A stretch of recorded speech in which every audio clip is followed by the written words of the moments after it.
खबर भोपाल से सामने आ रही है। बात करेंगे व्यापम घोटाले की, जिसको लेकर कई सवाल खड़े हो रहे हैं, क्योंकि 847 आरोपी यहां पर, लेकिन गवाह सिर्फ एक, और इसी को लेकर कई सवाल खड़े हो रहे हैं। भोपाल से इस वक्त की ये बहुत बड़ी खबर है। व्यापम घोटाले को लेकर नेता प्रतिपक्ष उमंग सिंघार का बड़ा आरोप है। व्यापम घोटाले में 847 आरोपी, लेकिन एक ही स्थायी गवाह है। उमंग सिंघार ने यह कहा, एसटीएफ का एकमात्र स्थायी गवाह सुनील कुशवाहा है। क्या सरकार जांच एजेंसी इस मामले को कमजोर करना चाहती है? उन्होंने सवाल खड़े किए। घोटाले का सच एक ही गवाह के कंधों पर टिकाकर कमजोर करने की कोशिश की जा रही है। गवाहों के बयान बदल रहे हैं तो पूरी न्यायिक प्रक्रिया पर भी सवाल खड़े हो रहे हैं। व्यापम की फाइलों की तरह सच को भी दफन करने की कोशिश हो रही है। उमंग सिंघार ने ये गंभीर आरोप लगाए हैं। जांच को लेकर पेंटिंग का काम करता है सुनील कुशवाहा। तो ये बड़ी जानकारी इस वक्त आपको दे रहे हैं, जहां व्यापम घोटाले से जुड़ी इस वक्त की ये बहुत बड़ी खबर सामने आई है।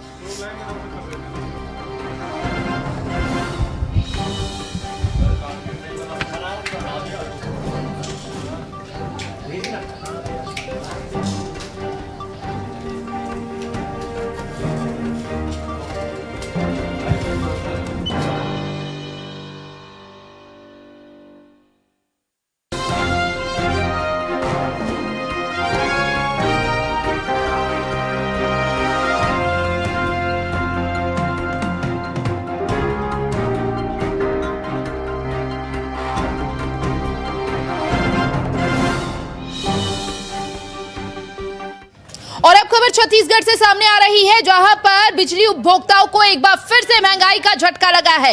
इस वक्त की बड़ी खबर सामने आ रही है, जहां पर एक बार फिर से छत्तीसगढ़ में महंगी हुई है बिजली। विद्युत नियामक आयोग ने प्रेस कॉन्फ्रेंस की, और साथ ही आपको बता दें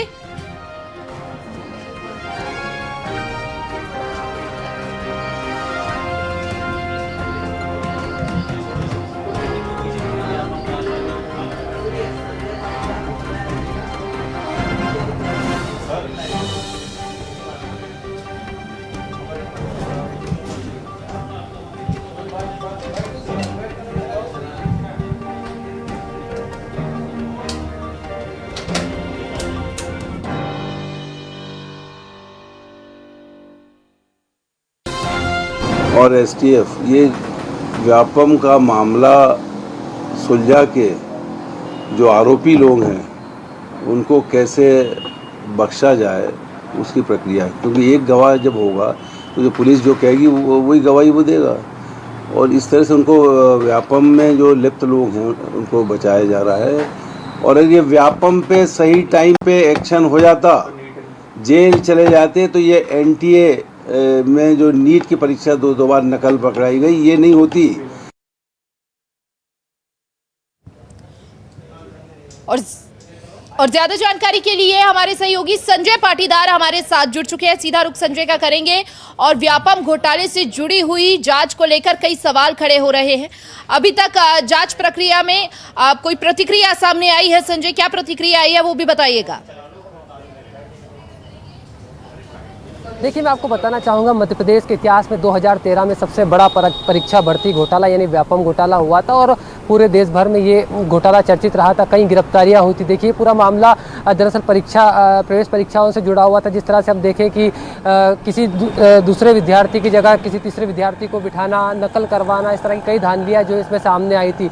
अब देखिए, उमंग सिंघार जो है मध्य प्रदेश कांग्रेस के जो नेता प्रतिपक्ष है उमंग सिंघार, उन्होंने सोशल मीडिया पर जो ट्विटर पर एक पोस्ट किया, उन्होंने उसमें कहा कि 887 जो आरोपी हैं उसमें एसटीएफ का एक गवाह है, सुनील कुशवाहा नाम के व्यक्ति है। ये कई बार जो है बयान बदल चुका है, और इस पर जो है यह हालांकि पुताई का काम करता है। तो जो एसटीएफ ने जो 887 जो आरोपी बनाए थे, 887 जो आरोपी बनाए थे, उसमें जो है एकमात्र गवाह सुनील कुशवाहा है। तो ये कई बार बयान बदल चुका है, तो इसको लेकर उन्होंने सरकार पर तीखा हमला बोला है। तो ये जो मैं बताना चाहूँगा, जो सुनील कुशवाहा है ये पुताई का काम करता है। कई परीक्षाओं में ये गवाह जो है रहा है। कई बार इसने बयान बदले हैं। ऐसे आरोप जो है नेता प्रतिपक्ष उमंग सिंघार ने ट्वीट के माध्यम से लगाए हैं। तो ये एक बड़ा आरोप जो है उन्होंने जो है लगाया है। 2013 में जो परीक्षा भर्ती घोटाला हुआ था, ये जो है मध्य प्रदेश के इतिहास में जो सबसे बड़ा व्यापम घोटाला था। जी, तो पुलिस के आला अधिकारी की तरफ से कोई भी बयान अभी इस पूरे विषय पर सामने आया है? देखिए, मैं आपको बताना चाहूँगा अभी आधिकारिक बयान इसमें किसी तरह का सामने नहीं आया है। अभी जो नेता प्रतिपक्ष उमंग सिंगार है उन्होंने ज़रूर इस मामले पर पोस्ट किया है, लेकिन किसी भी तरह का अभी आधिकारिक जो है बयान इस पूरे मामले में सामने नहीं आया। हालांकि नेता प्रतिपक्ष ही जो है इस पूरे मामले पर सवाल उठाते हुए नजर आ रहे हैं। जी संजय, आप बने रहिए, आपसे आगे भी खबरों में हम अपडेट लेते रहेंगे।